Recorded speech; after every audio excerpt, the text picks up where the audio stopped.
Good morning friends. आपला पुढचा खूप महत्वाचा टॉपिक आहे तो म्हणजे न्याय व्यवस्था किंवा ज्युडिशियरी. आतापर्यंत आपण केंद्र स्तरावरच्या कार्यकारी मंडळाचा अभ्यास केलाय, ज्यात आपण राष्ट्रपती, उपराष्ट्रपती, पंतप्रधान, मंत्रिमंडळ आणि महान्यायवादी यांचा अभ्यास केला. त्यानंतर केंद्र स्तरावरच्या कायदे मंडळाचा म्हणजे संसदेचा अभ्यास केलाय.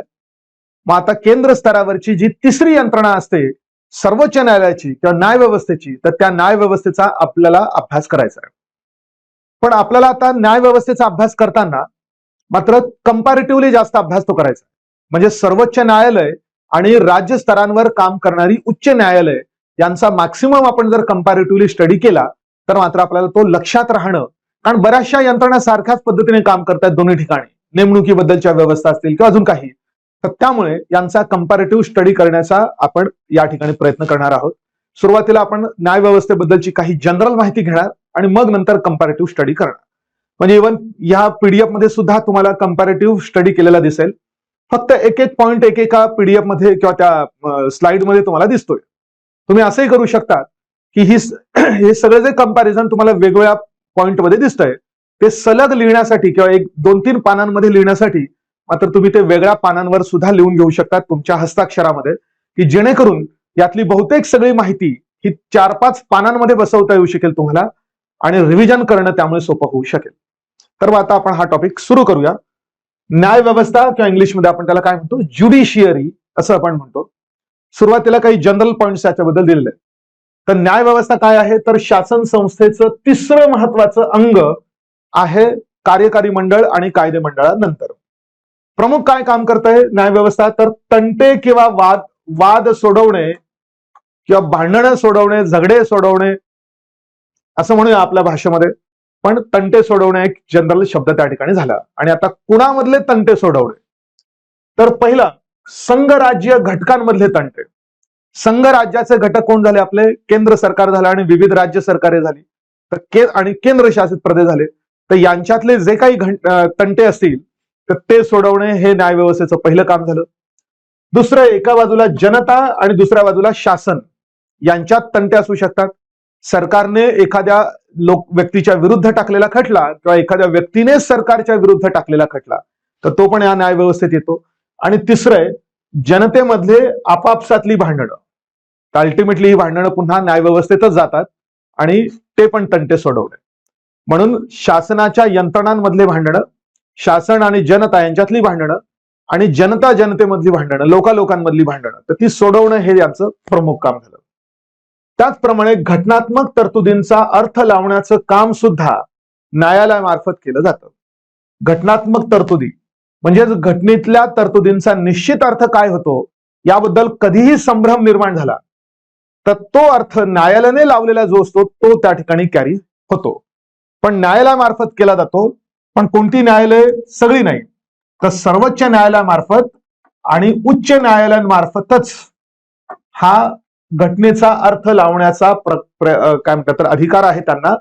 यांच्या खाली जी काही न्यायालय काम करतात, समजा जिल्हा न्यायालय असतील किंवा अजून कुठली, तर त्यांना मात्र घटनेच्या तरतुदींचा अर्थ लावण्याचा अधिकार नाही. तो फक्त सर्वोच्च न्यायालय म्हणजे हायकोर्ट, सुप्रीम कोर्ट आणि उच्च न्यायालय म्हणजे हायकोर्ट्स यांनाच फक्त अधिकार आहे असं म्हणतात. त्यानंतर आता न्याय व्यवस्थेचं संघटन. हा मुद्दा आपण ऑलरेडी एकदम सुरुवातीलाच बघितला होता, पुन्हा या ठिकाणी रिपीट होईल तो. युएसए मध्ये संघ राज्य न्याय व्यवस्था आहे, म्हणजे फेडरल ज्युडिशियरी आहे. पण भारतात मात्र एकेरी एकात्मक न्याय व्यवस्था आहे, म्हणजे युनिटरी ज्युडिशियरी आहे. आपण त्यावेळी म्हटलं होतं बघा, जेव्हा आपण घटनेची वैशिष्ट्य बघितली त्यावेळी आपण असं म्हटलं होतं की भारतातलं कार्यकारी मंडळ आणि कायदे मंडळ हे संघात्मक पद्धतीने काम करतं. म्हणजे कार्यकारी आणि कायदेकारी अधिकारांची विभागणी स्पष्टपणे आपल्याला केंद्र राज्यांमध्ये झालेली आहे असं दिसेल. पण देशातल्या न्यायिक अधिकारांची अशी विभागणी स्पष्टपणे केंद्राची वेगळी आणि राज्यांची वेगळी असे वेगळे अधिकार असे करण्यात आलेले नाहीत.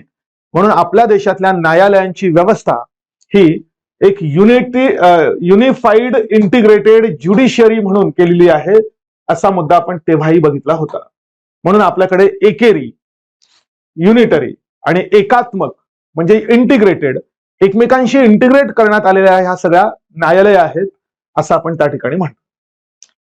तर हे त्या न्यायव्यवस्थेची प्रकार झाला. आणि आता या सगळ्या न्यायव्यवस्थेबद्दलची तरतूद घटनेत कुठे केलेली आहे, तर घटनेत संघराज्यीय न्यायव्यवस्था म्हणजे केंद्र स्तरावर काम करणारी न्यायव्यवस्था याची तरतूद आहे घटनेचा भाग 5 मधलं प्रकरण 4 मधली कलम 124 ते 147. भाग 5च्या प्रकरण 1 मध्ये कार्यकारी मंडळाची अभ्यास होता. प्रकरण 2 मध्ये कायदे मंडळाचा अभ्यास होता. प्रकरण 3 मध्ये राष्ट्रपतींचा कायदेकारी अधिकार म्हणजे कलम 123 एकच सिंगल कलम आहे त्याच्या, म्हणजेच अध्यादेश काढण्याचा अधिकार जो आपण राष्ट्रपतींच्या अभ्यासातच बघितलेला आहे 123. आणि मग 124 पासून पुढे प्रकरण 4 मध्ये मात्र सर्वोच्च न्यायालयाशी संबंधित सगळ्या तरतुदी दिलेल्या आहेत 124 पासून 147 पर्यंत. पण उच्च न्यायालयाबद्दलची तरतूद मात्र घटनेच्या भाग 6 मध्ये दिली आहे. त्यातल्या प्रकरण 5 मध्ये आहे आणि कलम कोणती आहे तर 214 पासून तर 231 पर्यंतची कलम आहेत. आणि ज्याला आपण कनिष्ठ न्यायव्यवस्था म्हणतो म्हणजे उच्च न्यायालयाच्या खालच्या सगळ्या न्यायालयांना मिळून आपण कनिष्ठ किंवा अधीनस्थ न्यायव्यवस्था म्हणतो, तर त्याची तरतूद सुद्धा घटनेचा भाग 6. पण पुढचं प्रकरण 6वं प्रकरण आणि 233 पासून 237 पर्यंतची कलमे यामध्ये ही सगळी तरतूद करण्यात आलेली आहे. मग आपल्याला या दोन्ही गोष्टींचा अभ्यास मात्र कंपॅरेटिव्हली करायचा आहे, पण तो करण्याच्या आधी थोडीशी जनरल इन्फॉर्मेशन आपण घेऊया. ती म्हणजे नक्की न्यायव्यवस्थेची उत्क्रांती कशी झाली आपल्या देशात, तर त्याबद्दलचा हा मुद्दा. म्हणून आधुनिक न्यायव्यवस्थेची उत्क्रांती सुरू होते रेग्युलेटिंग ऍक्ट 1773 पासून. रेग्युलेटिंग कायदा कधी 1773चा. या कायद्याने काय केलंय आपल्याला तुम्ही इतिहासाच्या अभ्यासामध्ये वाचलं असेल. कलकत्त्याला सर्वोच्च न्यायालयाच्या स्थापनेची तरतूद करण्यात आली होती या कायद्यामध्ये. आणि त्यानुसार 26 मार्च 1774 या दिवशी सर्वोच्च न्यायालयाची स्थापना करण्यासाठी लेटर ऑफ पेटंट जारी करण्यात आलं. कुठे स्थापना करायची होती? लेटर ऑफ पेटंट म्हणजे एक प्रकारे पेटंट म्हणजे अधिकार देण्यासाठीचा लेटर हा तिकडून ब्रिटिश राजसत्तेकडून आला आणि इकडे कलकत्त्याला सर्वोच्च न्यायालय स्थापन करण्याची तरतूद त्या ठिकाणी करण्यात आली होती. आणि ह्या न्यायालयाला अभिलेख न्यायालय या नात्याने कोणत्याही गुन्ह्यावर निर्णय देण्याचा आणि बंगाल, बिहार व ओरिसामधील ब्रिटिश राजसत्तेच्या प्रजाजनांविरुद्ध कोणतेही दावे चालवण्याचा अधिकार देण्यात आला होता. अर्थात तुम्ही इतिहासाचा अभ्यास करताना सर्वोच्च न्यायालयाचं अधिकार क्षेत्र नक्की किती याबद्दल लगेचच वाद निर्माण झाला होता, जो वाद सोडवण्यासाठी 1781चा फक्त त्या एका कारणासाठी एक कायदा सुद्धा नंतर पास करण्यात आला होता. त्यावेळेचा बंगाल प्रांत जो होता तो आजच्या पश्चिम बंगाल एवढाच मर्यादित नव्हता.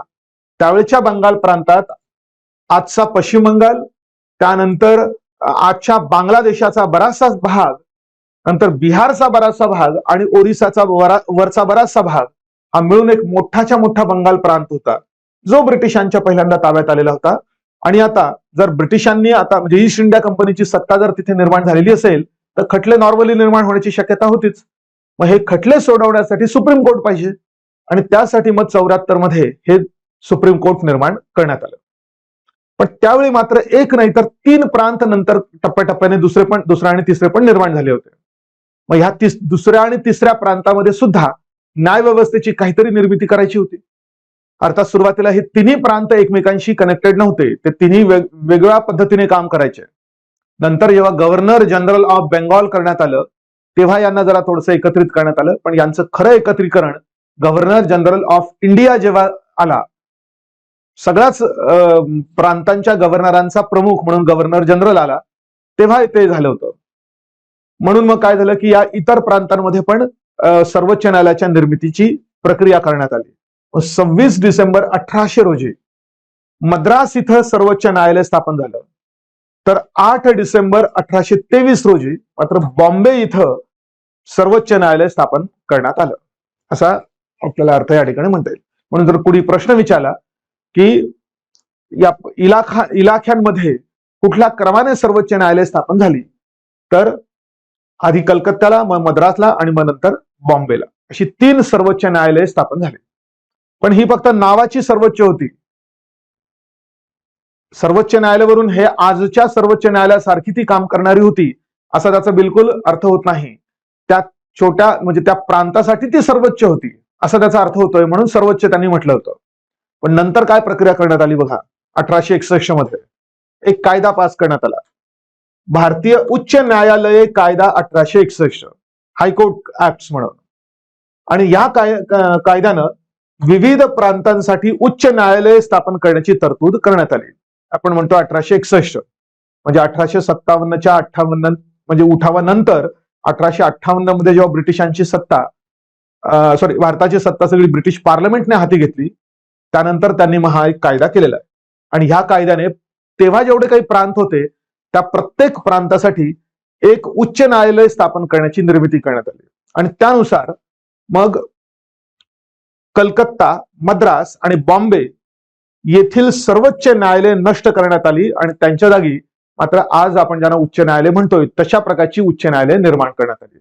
म्हणजे सुरुवातीला या ठिकाणी जी सर्वोच्च न्यायालय स्थापन झाली होती त्यांच्या जागी मात्र आता उच्च न्यायालय स्थापन करण्यात आली आणि असलेली सर्वोच्च न्यायालय मात्र नष्ट करण्यात आली, असा तो प्रकार करण्यात आला होता. म्हणून पूर्वीची उच्च न्यायालय फक्त नावाची उच्च न्यायालय होती असं म्हणता येईल. आणि त्यानुसार मग कधी उच्च न्यायालय स्थापन झाली तर 1862 मध्ये झाली, 61च्या कायद्यानुसार 62 मध्ये. म्हणून कलकत्ता, मद्रास, बॉम्बे या ठिकाणी पहिली 3 उच्च न्यायालय स्थापन करण्यात आली. तर 1866 मध्ये अलाहाबाद या ठिकाणी 4थं उच्च न्यायालय स्थापन करण्यात आलं, जे आजही त्या ठिकाणी कार्यरत आहे. ही सगळीच त्या ठिकाणी कार्यरत आहेत. तर असे पहिले 4, आणि मला वाटतं 1-2दा प्रश्न आलेला पण आहे, पहिले 4 ओळखा म्हणून. तर हे पहिले 4 कलकत्ता, मद्रास, बॉम्बे एकाच वेळी एकाच वर्षी 3 ठिकाणी, आणि 4थं अलाहाबादला. आणि मग पुढे जेव्हा जेव्हा एखादा नवीन प्रांत तयार केला जायचा किंवा जेवढी काही असतील त्या प्रत्येक प्रांतासाठी एक उच्च न्यायालय स्थापन करण्यात आलं. आपल्याला माहिती आहे की भारताला स्वातंत्र्य मिळण्याच्या जस्ट आधी भारतात 11 प्रांत होते, स्वातंत्र्यानंतर मात्र ते 9च राहिलेले होते. तर ह्या प्रत्येक 11 प्रांतात एक उच्च न्यायालय त्या ठिकाणी निर्माण करण्यात आलेलं होतं. मग पुढे काय झालं तर 1935चा कायदा आला. हा कायदा आपण म्हणूया भारत सरकार कायदा 1935. आणि ह्या कायद्याने आता फेडरल कोर्ट ऑफ इंडियाची स्थापना केली. म्हणजे 35च्या आधी फक्त प्रांत स्तरावर एक प्रकारचं काय म्हणूया की एक हे होतं, उच्च न्यायालय काम करत होतं, पण यांच्या वरती काम करणारं कुठलं दुसरं न्यायालय नव्हतं. मग ते असावं यासाठी 1935च्या कायद्याने मग या फेडरल कोर्ट ऑफ इंडियाची स्थापना केली. अधिकार क्षेत्रामध्ये काय होतं त्यांच्या या फेडरल कोर्टाच्या, तर प्रांतादरम्यानचे वाद सोडवणे आणि उच्च न्यायालयाच्या निकालांच्या विरुद्ध अपिलावर निर्णय देणे. म्हणजे प्रांतांमधले वाद ठरवणे आणि प्रांताच्या उच्च न्यायालयाने जे काही निर्णय दिले असतील त्याच्या विरुद्ध जर अपील करायची असेल तर ती अपील या फेडरल कोर्टात करता येईल अशा प्रकारची व्यवस्था करण्यात आली होती. आणि मग नंतर भारताची घटना आली 26 जानेवारी 1950 रोजी, आणि या घटनेनं डिक्लेअर करून टाकलं की त्याच्या पूर्वीपासून काम करत असलेलं फेडरल कोर्ट हेच आता घटनेअंतर्गत सर्वोच्च न्यायालय म्हणून काम करेल. So federal court of India became the Supreme court of India by the constitution. It was so declared by the constitution. पण घटनेद्वारे फेडरल कोर्टाच्या जागी भारताच्या सर्वोच्च न्यायालयाची स्थापना करण्यात आली. आपण असं इथे लिहू शकतो की फेडरल कोर्ट ऑफ इंडिया च्या जागी सुप्रीम कोर्ट ऑफ इंडिया आलं. FCI म्हणजे ते फूड कॉर्पोरेशन ऑफ इंडिया नाही, मात्र federal court of India was itself converted into supreme court of India by the constitution. म्हणून कॉन्स्टिट्यूशनने वेगळ्या न्यायालयाची व्यवस्था केली नाही, काही तरतुदी वेगळ्या केल्या, पण पूर्वीच्याच न्यायालयाला आता सुप्रीम कोर्ट म्हटलं जाईल अशा प्रकारची तरतूद त्यांनी केलेली होती. आणि मग अशा रीतीने मग घटनेनुसार मग आता सुप्रीम कोर्टाने काम करायला सुरुवात केली असे म्हणतात. आता काही फॅक्च्युअल डिटेल्स बघा सुप्रीम कोर्टाबद्दल आणि हायकोर्टाबद्दल, ते आपण बघूया. बघा जनरल काही मुद्दे आहेत, परीक्षेच्या दृष्टिकोनातून आहे तेवढे महत्वाचे, पण एक इंटरेस्टिंग पार्ट म्हणून सुद्धा आपण बघूया. तर 26 जानेवारी 1950 रोजी दिल्लीच्या टिळक मार्गावर सर्वोच्च न्यायालय अस्तित्वात आलं. पण 28 जानेवारी 50 रोजी मात्र त्याचं उद्घाटन करण्यात आलं आणि पहिली बैठक मात्र 28 जानेवारीला झाली. आता इंग्लिशमध्ये बऱ्याच वेळा कन्फ्युजिंग वाक्य वापरली असतात came into existence and came into being असा शब्द असतो. म्हणजे ऑन 26 जानेवारी 1950 the Supreme Court came into existence असं वाक्य असतं. याचा अर्थ काय काढायचा की घटनेनुसार आता ते अस्तित्वात आलं. आणि on 28 January 1950 it came into being म्हटलेलं असतं. म्हणजे आता बिईंग म्हणजे पण अस्तित्वातच आलं असं आपण म्हणतो, पण इथे बिईंगचा अर्थ या ठिकाणी असं काढायचा आहे की ते ऍक्च्युअल काम करायला त्यांनी सुरुवात केली. म्हणून कामाचं उद्घाटन 28 जानेवारीला 2 दिवसानंतर झालं आणि त्या दिवशी मग सुप्रीम कोर्टाची पहिली बैठक पण भरली होती. तर सगळ्यांना चित्रामध्ये सुप्रीम कोर्ट माहिती आहे, बघितलेलं असेल तुम्ही अनेकदा. त्या बिल्डिंगमध्ये सुप्रीम कोर्ट मात्र गेलं 1958 मध्ये. म्हणून 58 मध्ये सध्याच्या इमारतीमध्ये ते स्थानांतरित झालं. मग 58च्या आधी मात्र हे सुप्रीम कोर्ट कुठं काम करत होतं, तर त्याआधी 1950 ते 58 दरम्यान ते संसदेतच काम करत होतं. म्हणून संसद भवनातल्या चेंबर ऑफ प्रिन्सेस या ठिकाणाहून सुप्रीम कोर्ट काम करायचं किंवा सुप्रीम कोर्टाचं काम चालत होतं. आणि इथे फक्त चेंबर ऑफ प्रिन्सेस मध्ये, या चेंबर ऑफ प्रिन्सेस मध्ये फक्त सुप्रीम कोर्टाचंच नाही तर त्याच्याही आधी म्हणजे 1937 ते 1950 दरम्यान याच चेंबर ऑफ प्रिन्सेस मध्ये 17 वर्षे even federal court of India यांनी सुद्धा काम केलेलं होतं. म्हणजे 35च्या कायद्याने जे फेडरल कोर्ट स्थापन झालं त्या फेडरल कोर्टाने आणि 1950च्या कायद्याने जे त्याच्या जागी सुप्रीम कोर्ट आणलं त्या सुप्रीम कोर्टाने 1958 पर्यंत या ठिकाणी काम केलेलं आहे. म्हणजे 17 आणि हे किती 8 म्हणजे जवळजवळ 25 वर्ष त्या चेंबर ऑफ प्रिन्सेस संसद भवनातूनच सुप्रीम कोर्टाचं काम चालत होतं. पण काम मोठं आहे, संसदेपासून वेगळं पाहिजे, याकरता मग त्याची वेगळी बिल्डिंग तयार करण्यात आली आणि त्या बिल्डिंग बद्दलचे हे काही पॉईंट्स बघा. 29 ऑक्टोबर 1954 सध्याच्या इमारतीचा शिलान्यास. 58ला तिथे गेलं बांधण्यासाठी, 54ला सुरुवात झाली. तत्कालीन राष्ट्रपती डॉक्टर राजेंद्र प्रसाद यांनी केला आणि ऑगस्ट 58 मध्ये नवीन इमारतीचं त्यांनी उद्घाटन केलं. आणि सर्वोच्च न्यायालयाची ही जी काही प्रमुख मुख्य इमारत आहे त्याबद्दलचा काही डिटेल्स आहेत बघा. 17 एकराच्या त्रिकोणी प्लॉटवर बांधण्यात आली आहे. जस्ट इंटरेस्ट म्हणून लक्षात ठेवा, कोणी प्रश्न विचारणार नाही त्रिकोणी प्लॉट आहे का चौकोनी आहे म्हणून 17 एकराच्या त्रिकोणी प्लॉटवर बांधण्यात आली आहे. त्याचं डिझाईन कोणी तयार केलं असा प्रश्न येऊ शकतो मात्र. तर त्याचं डिझाईन तयार करणारे एक मराठी व्यक्ती होते, तर त्यांनी ते डिझाईन केलं आणि त्या कामाची पूर्तता करणारे सुद्धा दुसरे मराठी व्यक्ती होते. म्हणून डिझाईन तयार करणारे व्यक्ती गणेश भिकाजी देवळालीकर यांनी ते डिझाईन तयार केलं. ते कोण होते तर CPWDचे पहिले भारतीय अध्यक्ष होते आणि चीफ आर्किटेक्ट म्हणून ते काम करत होते, मुख्य वास्तुविशारद. CPWD म्हणजे सेंट्रल PWD. PWD जसं राज्याचं असतं तसंच केंद्र सरकारचं पण एक PWD डिपार्टमेंट आहे, सेंट्रल पब्लिक वर्क्स डिपार्टमेंट. आणि केंद्र सरकारला पण आपल्या काही गोष्टी बांधण्याची आवश्यकता असते, त्यांच्या गोष्टी बांधण्यासाठी हे सेंट्रल PWD काम करतं. तर त्याचे प्रमुख होते हे देवळालीकर आणि तिथले ते चीफ आर्किटेक्ट पण होते. तर त्यांनी हे डिझाईन सगळं तयार केलेलं आहे. इमारतीचं काम मात्र पूर्ण झालं त्यांच्या पुढे जे दुसरे चीफ आर्किटेक्ट आले भारतीय, त्यांनी ते पण मराठीच होते, श्रीधर कृष्णा जोगळेकर नावाचे. म्हणून जोगळेकर आणि देवळालीकर हे दोन व्यक्ती हे पण मुख्य वास्तुविशारद होते पुढे 52 ते 68 दरम्यान. तर त्यांच्या काळात मात्र सुप्रीम कोर्टाचं बिल्डिंगचं काम पूर्ण झालं असं म्हणतात. मुख्य इमारत इंडो ब्रिटिश वास्तुकलेच्या प्रकारामध्ये तयार करण्यात आलेली आहे. इमारतीचा आकार scales of justice. Scales of justice म्हणजे न्यायाचा तराजू. तुम्ही जर सुप्रीम कोर्टाची बिल्डिंग जर अशी थोडीशी वरतून बघितली तर तुम्हाला ती तराजूच्या आकारासारखी असेल. तराजूला जसं पारडत लटकावण्यासाठी अशी गुढी असते छोटीशी, तर तशाच प्रकारची तुम्हाला त्या सुप्रीम कोर्टाच्या बिल्डिंग मध्ये अशा प्रकारची गुढी पण दिसेल. म्हणजे इथे जर मधली बिल्डिंग असेल तर इथे इकडे एक विंग आहे, इकडे एक विंग आहे आणि इथे थोडीशी अशी गुढी पण आहे. म्हणून ज्याप्रमाणे त्या पारड्याला ते त्या याचा जो दांडा असतो त्या तराजूचा, त्याला जसे दोन असे अटकावण्यासाठी गोष्टी असतात, तर तशाच प्रकारची एक इमारत, त्या इमारतीतून असं दिसावं की हे तराजू आहे या ठिकाणी, सगळ्यांसाठी न्याय देणारा तराजू. तर त्यानुसार त्याची रचना केलेली आहे. भारताचे पहिले सरन्यायाधीश होते हरिलाल जे कनिया.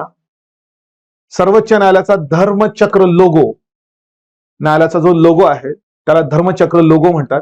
त्या लोगोचं डिझाईन सम्राट अशोकाच्या सारनाथ पिलरवरनं, सारनाथ लॉयन कॅपिटल आपण त्याला म्हणतो, म्हणून सिंहस्तंभ यावरून घेतलेलं आहे. आणि त्याच्यात जे घोषवाक्य वापरलेलं आहे ते वाक्य असं आहे, यतो धर्मस्ततो जया.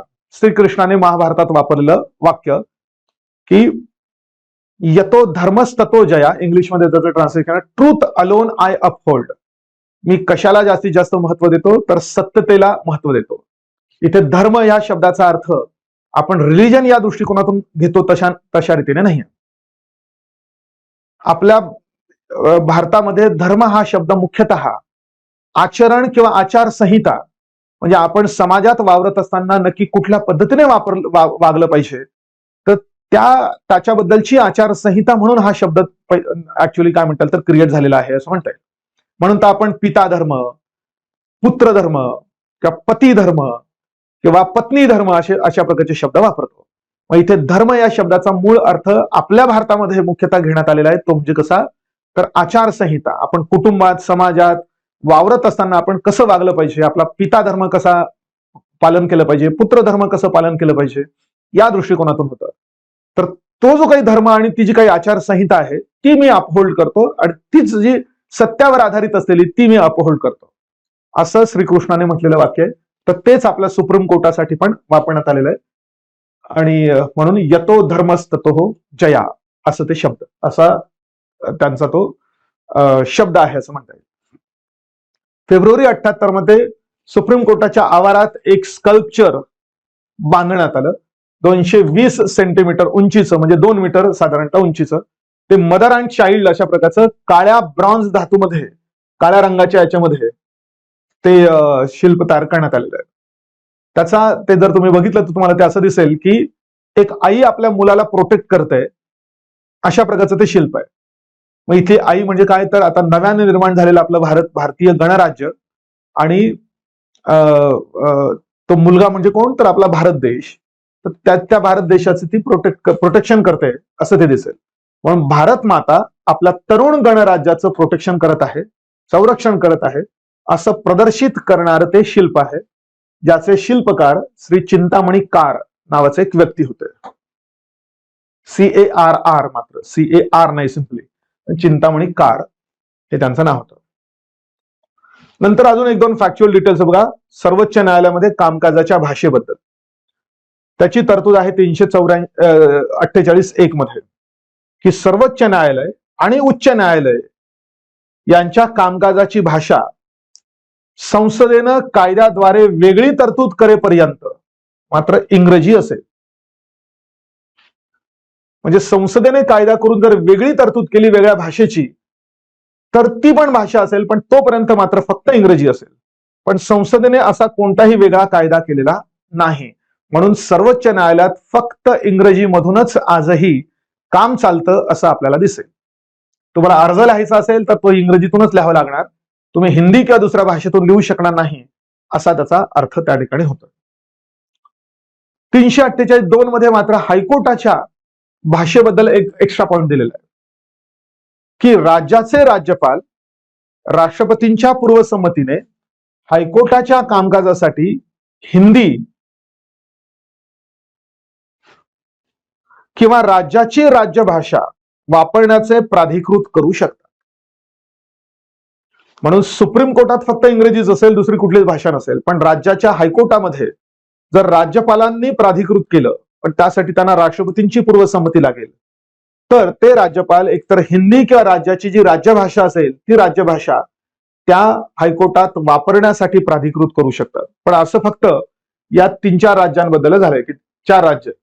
त्यामुळे सध्या बिहार, मध्य प्रदेश, उत्तर प्रदेश आणि राजस्थान या राज्यांच्या उच्च न्यायालयांमध्ये इंग्रजी बरोबरच हिंदी भाषेचाही वापर प्राधिकृत करण्यात आलेला आहे. म्हणून या 4 राज्यांमध्ये हायकोर्टाला अर्ज करायचा असेल समजा सामान्य व्यक्तीला, तर ते हिंदीमध्ये सुद्धा करू शकतात, असा अर्थ त्या ठिकाणी होतोय. त्यानंतर न्यायाधीशांच्या नेमणुकांमध्ये आरक्षण आहे का? जसं आपल्याला आपल्या इकडे शिक्षण संस्थांमध्ये किंवा सरकारी नोकऱ्यांमध्ये आरक्षण दिसतं, तसं न्यायाधीशांच्या नेमणुकांमध्ये आरक्षण आहे का?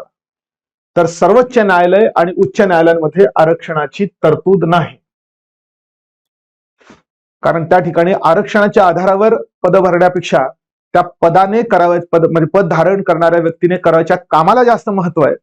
त्यामुळे त्या ठिकाणी आरक्षण नाही असा अर्थ त्या ठिकाणी होतो. म्हणून सर्वोच्च न्यायालयात तर काही आरक्षण नाही आणि असण्याचा कुठला विचार पण नाही त्या ठिकाणी. पण उच्च न्यायालयाबद्दल मात्र एक पॉइंट आहे. मात्र सरकारने उच्च न्यायालयाच्या मुख्य न्यायाधीशांनी न्यायाधीशांच्या निवडणुकीसाठी प्रस्ताव पाठवताना SC, ST, OBC आणि अल्पसंख्याक यांमधील योग्य उमेदवारांचा यथोचित विचार करावा अशी विनंती केली आहे. अपेक्षा पण नाही, विनंती केलेली आहे. कोणी कोणाला विनंती केली बघा, सरकारने विनंती केलेली आहे. कोणाला? तर उच्च न्यायालयाच्या मुख्य न्यायाधीशांना. जेव्हा उच्च न्यायालयाचे मुख्य न्यायाधीश उच्च न्यायालयामध्ये न्यायाधीश म्हणून नेमण्यासाठी काही माणसांची नावं राष्ट्रपतींकडे पाठवतील, तेव्हा त्या नावांमध्ये न्यायाधीशांनी काय केलं पाहिजे? उच्च न्यायालयाच्या मुख्य न्यायाधीशांनी की SC, ST, OBC आणि अल्पसंख्याक या समाजातल्या योग्य व्यक्तींचा यथोचित विचार केला पाहिजे अशी फक्त त्यांनी विनंती केली आहे. म्हणजे नावं पाठवताना तुम्ही या समुदायात म्हणजे 4 गटातल्या लोकांच्याही नावांची शिफारस राष्ट्रपतींकडे न्यायाधीश म्हणून नेमण्यासाठी करा अशा प्रकारची अपेक्षा त्या ठिकाणी केली आहे. म्हणून ही विनंती आहे, त्याला गोल करून ठेवा. राहिलं उच्च न्यायालयाच्या खालची जी काही न्यायालय आहे त्याबद्दल, त्यांना आपण सगळ्यांना जिल्हा आणि कनिष्ठ न्यायालय किंवा अधीनस्थ न्यायालय म्हणतोय. तर जिल्हा आणि कनिष्ठ न्यायालयांमधली न्यायिक अधिकाऱ्यांची भरती आणि पदोन्नती ही जबाबदारी घटनेने कुणावर दिली आहे? तर राज्य शासनावर दिली आहे. म्हणजे उच्च न्यायालयाच्या खाली असलेल्या न्यायालयांमध्ये जे न्यायाधीश काम करतात आणि काही न्यायिक अधिकारी काम करतात, तर त्यांची भरती आणि पदोन्नती, बढती म्हणजे प्रमोशन, हे कोणी बघायचंय? तर राज्य सरकारने बघायचंय. आणि मग आता बहुतेक राज्यांनी राज्य न्यायिक सेवांमध्ये SC, ST, OBC यांमधल्या पात्र उमेदवारांसाठी जागा डायरेक्ट आरक्षित ठेवलेल्या आहे. म्हणून आरक्षण सुप्रीम कोर्ट आणि हायकोर्टामध्ये नाही, पण कनिष्ठ न्याय व्यवस्थेमध्ये मात्र आरक्षण आहे. आणि ते आरक्षण असण्याचं कारण काय? तर राज्य शासनाला ती जबाबदारी दिलेली आहे आणि राज्य शासनानं मात्र आरक्षण बऱ्याच राज्यांनी ठेवलेलं आहे असं म्हणता येऊ शकेल. तसं हा काही डिटेल्स झाले कोणाबद्दल? तर सर्वोच्च न्यायालयाबद्दल. आता उच्च न्यायालयाविषयी काही मुद्दे, त्यातले ऑलरेडी आपण काही मुद्दे बघितलेलेच आहेत. 1861 मध्ये कायदा आला, भारतीय उच्च न्यायालय कायदा 1861.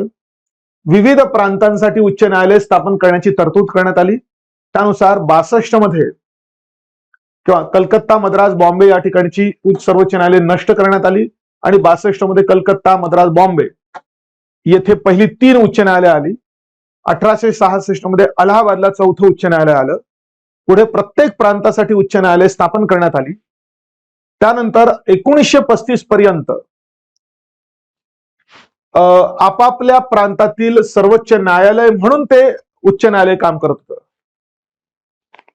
इथे कन्फ्यूज होऊ नका.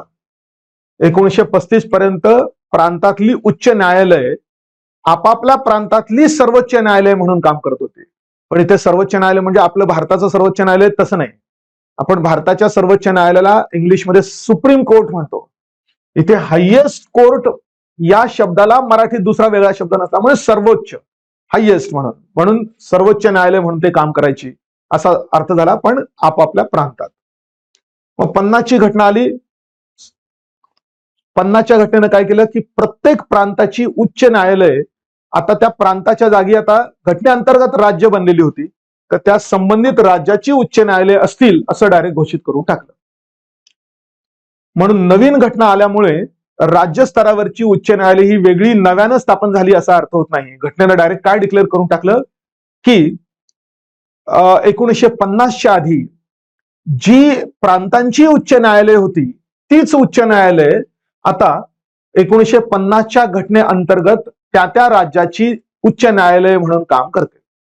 म्हणजे थोडक्यात ब्रिटिश प्रांताची जी काही बॉम्बे प्रांताचं जे उच्च न्यायालय होतं तेच आता बॉम्बे राज्याचं उच्च न्यायालय म्हणून काम करेल. किंवा म्हैसूर प्रांताचं जे उच्च न्यायालय होतं तेच आता म्हैसूर राज्याचं उच्च न्यायालय म्हणून काम करेल. कारण ब्रिटिश प्रांत शब्द वापरायचे, आपण राज्य शब्द नंतर वापरायला सुरुवात केली. किंवा अजून म्हणूया की समजा जे मद्रास प्रांताचं उच्च न्यायालय होतं तेच आता घटनेअंतर्गत मद्रास राज्याचं उच्च न्यायालय म्हणून काम करेल. अशा रीतीने प्रांतिक कायदे मंडळ प्रांतिक उच्च न्यायालय आता राज्याची उच्च न्यायालय म्हणून बनले. आणि आता या 50च्या घटनेमध्ये जे कलम आहे 214, या 214 मध्ये असं म्हटलं होतं की प्रत्येक राज्यासाठी एक उच्च न्यायालय असेल. म्हणजे जेवढी राज्य तेवढी उच्च न्यायालय असतील असा अर्थ झाला. आज बघितलं तर आज आपल्याकडे 25 उच्च न्यायालय आहेत, राज्य मात्र 28 आहेत. मग असं का? ते मात्र 7व्या घटनादुरुस्तीने बदललेलं आहे. म्हणून 7वी घटनादुरुस्ती 1956 मध्ये करण्यात आलं की संसद 2 पेक्षा अधिक राज्यांसाठी किंवा 2 पेक्षा अधिक राज्य आणि 1 पेक्षा अधिक केंद्रशासित प्रदेश, इथे युटीज म्हणजे युनियन टेरिटरीज, केंद्रशासित प्रदेश यांच्यासाठी सामायिक उच्च न्यायालय स्थापन करू शकतं. सामायिक उच्च न्यायालय म्हणजेच कॉमन हायकोर्ट स्थापन करू शकतं. जसं बॉम्बे हायकोर्ट हे महाराष्ट्रासाठी, गोव्यासाठी, दादरा नगर हवेली, दीव दमण यांच्यासाठी काम करतं. तर मग ही तरतूद मात्र नंतर 1956 मध्ये 7व्या घटनादुरुस्तीने केलेली असं आपल्याला दिसेल. म्हणून संसद कायद्याद्वारे 2 पेक्षा अधिक राज्य तसेच केंद्रशासित प्रदेश यांच्यासाठी एकच हायकोर्ट निर्माण करू शकतं असा त्या ठिकाणचा अर्थ त्या ठिकाणी होतो. आणि त्यामुळे मग त्या आधारावर उच्च न्यायालयांबद्दलची काही माहिती ही मुद्दाम आपण सर्वोच्च न्यायालय, उच्च न्यायालयाची आधीच बघून घेतली की मग आपल्याला कंपॅरिझन करणं दोघांचं शक्य होऊ शकेल. मग उच्च न्यायालयांविषयी महत्वाची माहिती. सध्या देशात किती उच्च न्यायालय आहेत? तर 25 उच्च न्यायालय आहेत, 28 राज्य आणि 8 केंद्रशासित प्रदेशांसाठी मिळून. तर त्या 25 पैकी अलीकडच्या 4 उच्च न्यायालयांची माहिती या ठिकाणी गेली आहे. अदरवाईज पुस्तकात एक तुम्हाला बॉक्स दिसेल, त्या बॉक्समध्ये पहिल्यापासून तर आतापर्यंत स्थापन झालेल्या सगळ्या उच्च न्यायालयांची माहिती तुम्हाला दिसेल. त्याच्यावर कधी स्थापन झालं असं कधी प्रश्न तर आलेला नाहीये, पण ही अलीकडची फक्त लक्षात ठेवा. 25वे स्थापन झालं मणिपूरला. मणिपूर राज्यासाठी 25 मार्च 2013ला तिचं कार्य म्हणजे ठिकाण कुठे, त्या उच्च न्यायालयाचं ठिकाण कुठे, तर मणिपूरच्या राजधानीत म्हणजे इम्फाळला. 23 मेघालयला त्याच दिवशी 25 मार्च 2013ला आणि कुठे आहे तर शिलाँगला आहे. 24 स्थापन झालं त्रिपुराला, त्याच्या दुसऱ्या दिवशी 26 मार्च 2013ला आणि मुख्यालय आहे आगरतलाला. आणि आता अलीकडे 25 स्थापन झालं आंध्र प्रदेशासाठी. आंध्र प्रदेशातून तेलंगणा बाहेर पडल्यानंतर ऍक्च्युअली पूर्वीच्या आंध्र प्रदेशाचं उच्च न्यायालय आणि इव्हन राजधानी सुद्धा तेलंगणाची बनली. म्हणजे पूर्ण आंध्र प्रदेशातनं जो तेलंगणा निर्माण झाला तो त्यांच्या राजधानीच्या आजूबाजूचा प्रदेश म्हणजे थोडक्यात. मग आता उरलेलं जे काही आंध्र प्रदेश आहे त्या उरलेल्या आंध्र प्रदेशासाठी त्यांची राजधानी ठरवायची त्यांना, आणि त्यांना त्यांचं उच्च न्यायालय कुठे स्थापन करायचं ते ठरवायचं. राजधानीच्या बाबतीत तुम्ही भरपूर वाद कदाचित पेपरमध्ये वाचला असेल की चंद्रबाबू नायडू अध्यक्ष असताना, मुख्यमंत्री असताना त्यांनी अमरावती या आंध्र प्रदेशातल्या ठिकाणी त्यांचं राजधानी करण्याचं ठरवलं. तिथे बऱ्याचशी इन्व्हेस्टमेंट केली, बऱ्याचशा बिल्डिंग्स ऑलरेडी तयार झाल्या, पण नंतर सरकार बदललं आणि आजचे जे आहे जगनमोहन रेड्डी ते आल्यानंतर मात्र त्यांनी अमरावतीच्या ऐवजी मात्र दुसरीकडेच मात्र राजधानी करण्याचं ठरवलंय. पुन्हा एक नाही तर 3 राजधान्या करायच्या, उपराजधानी म्हणून, एक प्रमुख आणि बाकीच्या 2, असा सगळा तो गोंधळ त्यांचा चालू आहे. आणि मग हे कुठे करायचं, उच्च न्यायालयाचं सीट कुठे असेल, तर मात्र त्यांनी राजधानी दुसरीकडे, पण जिथे आधी राजधानी होणार होती तिथे मात्र उच्च न्यायालय म्हणून अमरावतीला उच्च न्यायालय स्थापन करण्याची तरतूद केली. आणि उच्च न्यायालय ऑलरेडी स्थापन पण झालं 1 जानेवारी 2019ला. हे अमरावती म्हणजे महाराष्ट्रातला अमरावती नाही, तर आंध्र प्रदेशातला अमरावती, जे एक प्रसिद्ध प्राचीन शहर आहे. फॉर एक्झाम्पल तुम्ही पोस्ट मौर्य पिरियड मध्ये, गुप्तांच्या आधी आणि काय म्हणू की मौर्यांच्या नंतर या कालखंडामध्ये जे स्कूल ऑफ आर्ट्स म्हणून ओळखतात 3, त्यापैकी गंधार school of art, Mathura school of art आणि तिसरं अमरावती स्कूल ऑफ आर्ट. तर हे अमरावती म्हणजे तर महाराष्ट्रातलं नसून हे आंध्र प्रदेशातलं अमरावती, तर त्या ठिकाणी आता उच्च न्यायालय स्थापन झालेलं आहे असं म्हणतात. दुसरा पॉईंट उच्च न्यायालयाबद्दल, 3 उच्च न्यायालय, सामायिक उच्च न्यायालय सध्या आहेत. एक आहे बॉम्बे, दुसरं आहे गुवाहाटी आणि तिसरं आहे पंजाब व हरियाणा उच्च न्यायालय. पंजाब व हरियाणा हे उच्च न्यायालयाचं नाव आहे बघा, 2 राज्यांची नावं एकत्र आहे असं नाही. तर हायकोर्टाचं नाव आहे high court of Punjab and Haryana असं नाव आहे, म्हणून पंजाब व हरियाणाचं उच्च न्यायालय. त्यानंतर स्वतःचं उच्च न्यायालय असलेलं केंद्रशासित प्रदेश आहे का? राज्यांचं उच्च न्यायालय असतं, 2 पेक्षा जास्त राज्यांचे असू शकतं, किंवा 2 पेक्षा जास्त राज्ये आणि एखाद्या केंद्रशासित प्रदेशांचं मिळून एक असू शकतं. पण आपल्या एकट्या सिंगल केंद्रशासित प्रदेशालाच वेगळं उच्च न्यायालय आहे असं आहे का? तर आतापर्यंत फक्त दिल्ली होतं, पण आता जम्मू काश्मीर या राज्याचं रूपांतर केंद्रशासित प्रदेशात केल्यानंतर इव्हन जम्मू काश्मीर हे सुद्धा असं एक केंद्रशासित प्रदेश बनला आहे की ज्याला स्वतःचं उच्च न्यायालय आहे, म्हणून 2 केंद्रशासित प्रदेश. उर्वरित केंद्रशासित प्रदेश हे इतर उच्च न्यायालयाच्या अधिकार क्षेत्रांतर्गत येतात, त्यांच्या अधिकार क्षेत्रात येतात आणि साधारणतः ते जवळच्या कुठल्या तरी उच्च न्यायालयाच्या अधिकार क्षेत्रात येतील असं आपल्याला दिसतंय. फक्त एक अपवाद आहे की जवळच्या नाही तर थोड्याशा लांबच्या उच्च न्यायालयाच्या अधिकार क्षेत्रात येतं. एक बघूया बघा आपण. दादरा व नगर हवेली आणि दीव व दमण आज दोन्ही केंद्रशासित प्रदेश एकत्र झालेले आहेत, ते बॉम्बेच्या उच्च न्यायालयाच्या अधिकार क्षेत्रामध्ये येतात. म्हणजे ह्या प्रदेशातले सगळे खटले वगैरे कुठे जातील तर बॉम्बेकडे.